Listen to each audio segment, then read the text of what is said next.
Moving forward, రానున్న రోజుల్లో IT market స్వరూపం పూర్తిగా మారబోతుందా?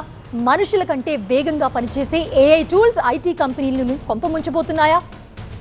ఇండియన్ ఐటీ కంపెనీల బిజినెస్ మోడల్కు ముప్పు తప్పదా? ఆంథ్రోపిక్ టూల్స్ ఎంట్రీ లెవెల్ ఉద్యోగాలకు ఎసురు పెట్టినట్టేనా? ఆర్టిఫిషియల్ ఇంటెలిజెన్స్ ఐటీ ఉద్యోగాలకు భారంగా మారుతుందని జరుగుతున్న ప్రచారం వాస్తవ రూపం దాల్చుతోంది. ఏఐ సంస్థ ఆంథ్రోపిక్ సృష్టించిన Claude Cowork AI tools IT కంపెనీలను అతలాకుతలం చేస్తున్నాయి. ప్రస్తుతం మనుషులు చేసే పనిని ఆంథ్రోపిక్ సృష్టించిన టూల్స్ మనుషుల సాయం లేకుండా చేస్తాయట. భారతీయ స్టాక్ మార్కెట్లో ఐటీ షేర్ల పతనానికి ప్రధాన కారణం ఇదే. ఇండియన్ ఐటీ కంపెనీలు ఎక్కువగా హెడ్ కౌంట్ పై ఆధారపడి ఉన్నాయి. ప్రస్తుతం అక్కడ మనుషులు చేసే పనులు ఏఐ చేస్తే భవిష్యత్తులో కొత్త ప్రాజెక్టులు రావడం తగ్గిపోయి ఉద్యోగాలు తగ్గుతాయనే ఆందోళన పెట్టుబడిదారుల్లో వ్యక్తమవుతుంది.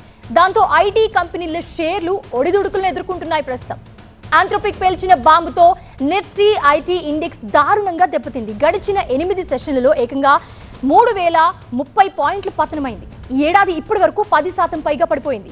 బ్లూ చిప్ షేర్లుగా పేరున్న దిగ్గజ ఐటీ కంపెనీ షేర్లన్నీ కూడా నేల చూపులు చూస్తున్న పరిస్థితి.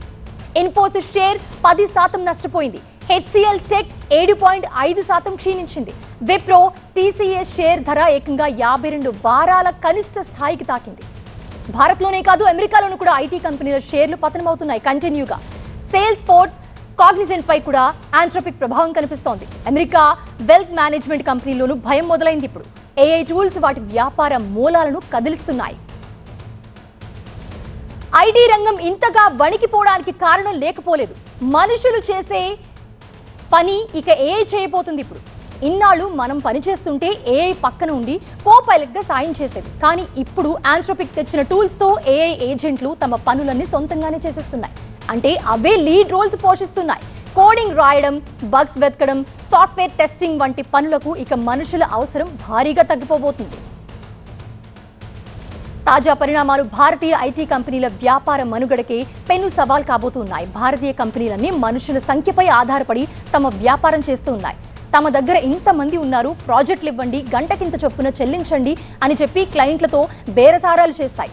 పాత పద్ధతిలో వద్దు, ఏఐ వాడి ఖర్చు తగ్గించండి అని చెప్పి ఇప్పుడు క్లయింట్స్ డిమాండ్ చేసే పరిస్థితి రానుంది.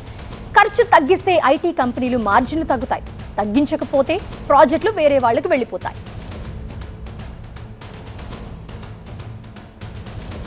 రైట్, ఇదే అంశానికి సంబంధించి మరిన్ని అప్డేట్స్ అందించడానికి మా ప్రతినిధి సుకుమార్ అందుబాటులో ఉన్నారు. సుకుమార్, ప్రస్తుతం చూస్తూ ఉన్నాము, రాబోయే కాలమే కాదు ఇప్పటి నుంచే మనుషులని ఏఐ రీప్లేస్ చేయబోతుందా? అసలు ఒకవేళ ఇలా చేస్తే ఐటీ కంపెనీల పరిస్థితి ఏంటి?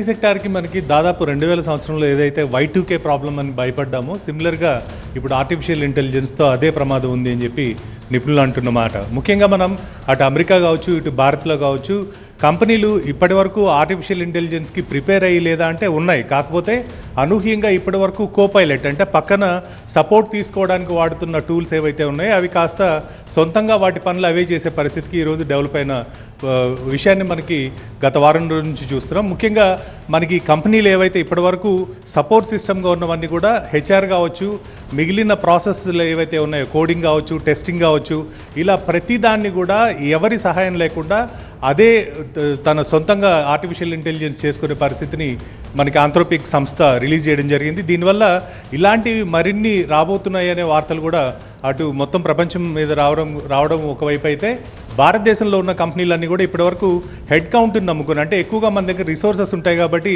దాదాపు 50 మంది 100 మంది ఒక ప్రాజెక్ట్లో డిప్లాయ్ చేసి వాళ్ళకి సంబంధించిన హెడ్ కౌంట్ ద్వారా బిల్లింగ్ చేస్తున్న పరిస్థితి నుండి ఆర్టిఫిషియల్ ఇంటెలిజెన్స్ వచ్చిన తర్వాత ప్రాజెక్టు బిల్లింగ్ జరిగే పరిస్థితులు కూడా ఉన్నాయి. దీనివల్ల రాబోయే రోజుల్లో ఎవరైతే ఆర్టిఫిషియల్ ఇంటెలిజెన్స్కి సంబంధించి అడ్వాన్స్డ్ టెక్నాలజీలో ఉంటారో వాళ్ళు మాత్రమే నిలదొక్కునే పరిస్థితి.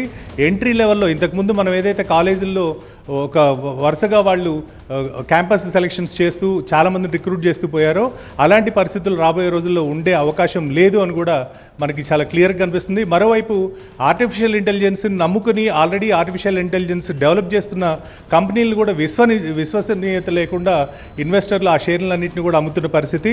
నిఫ్టీ ఇండెక్స్లో మనకి ముఖ్యంగా టీసీఎస్, ఇన్ఫోసిస్ ఇలాంటి సంస్థలన్నీ కూడా రోజు రోజుకి మార్కెట్ క్యాపిటలైజేషన్ కోల్పోతున్నాయి. అదేవిధంగా అటువైపు మనం అమెరికాలో చూసినా కూడా కూడా పెద్ద సంస్థలన్నీ కూడా వీటి వల్ల నష్టాల్లో ఉన్నాయి. కాబట్టి రాబోయే రోజుల్లో Y2K లాంటి సొల్యూషన్ ఏదైనా, అంటే Y2K వచ్చినప్పుడు మనకి కేవలం మన 2 తెలుగు రాష్ట్రాల నుండి దాదాపు 10 లక్షల మంది ఇంజనీర్లు అమెరికాకు వెళ్ళి అక్కడ స్థిరపడడం ఇవన్నీ కూడా మనం చూసాం. కాకపోతే ఇది అవకాశాన్ని మరింత పెంచుతుందా లేకపోతే ఉన్న అవకాశాలను తగ్గిస్తుందా అనేది మాత్రం ఒక క్వశ్చన్ కింద మారింది. ఏదేమైనప్పటికీ కూడా ఆర్టిఫిషియల్ ఇంటెలిజెన్స్లో కొత్తగా వస్తున్న టూల్స్ ఏవైతే ఉన్నాయో వీటిని బేస్ చేసుకొని కంపెనీలన్నీ కూడా ఉలిక్కి పడుతున్న పరిస్థితి అయితే మనకి ప్రస్తుతం కనిపిస్తుంది. Right, thanks for the update Sukumar.